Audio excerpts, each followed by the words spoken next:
Hello, I'm Joe, looking out my office window and thinking about stuff. And I was thinking about a lot of things, like talking to Dave, because we've just had the state opening of Parliament. But when I was going through my emails, I noticed that I have a subscriber.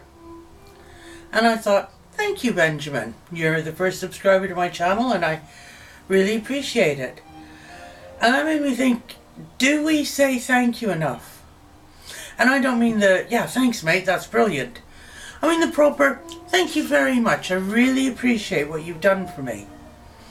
So today I'm going to take a moment to say thank you to different people, because it's important, I think, to let people know that you appreciate what they do for you.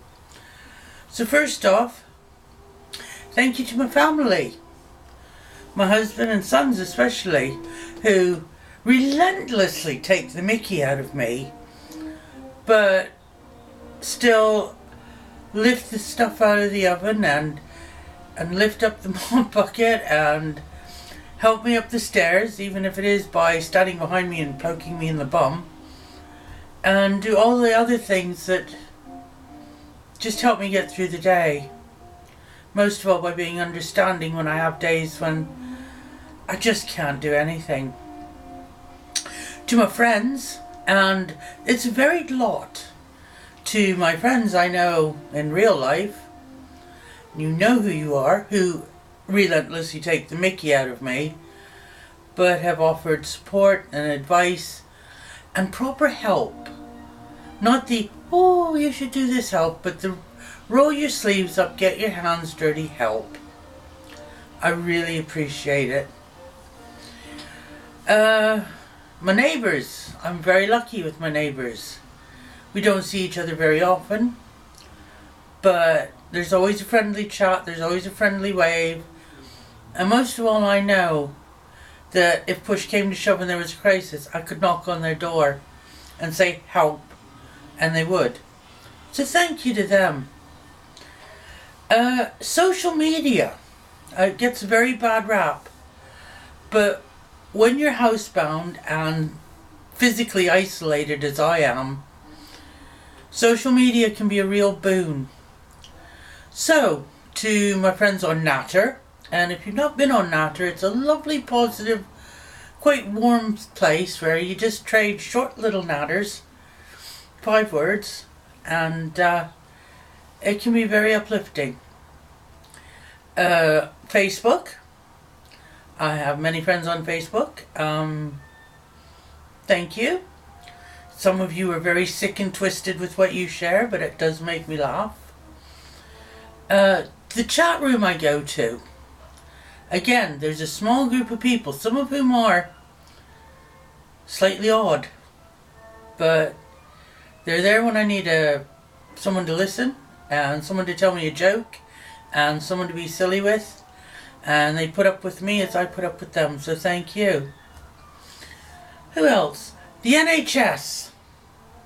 From my GP right up to the orthopedic and trauma surgeons I've seen, my pain management consultant, the occupational therapist, the physiotherapist, the woman who apologised for leaving me bruised when she took my blood, all of you.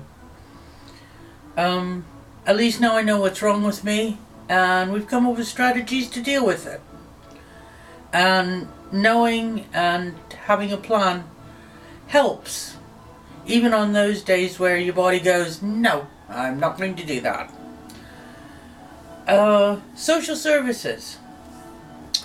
To, again, the social workers and the occupational therapists and the people who've come and put in the equipment that helps me get up and down and makes my life that little bit easier, thank you. And like the NHS stuff, I know you're struggling. They cut your funds and expect you to do twice the work. You can't offer the services you used to, and you know full well that the people that you can't offer those services to can't afford to buy them from the private companies that now supply them.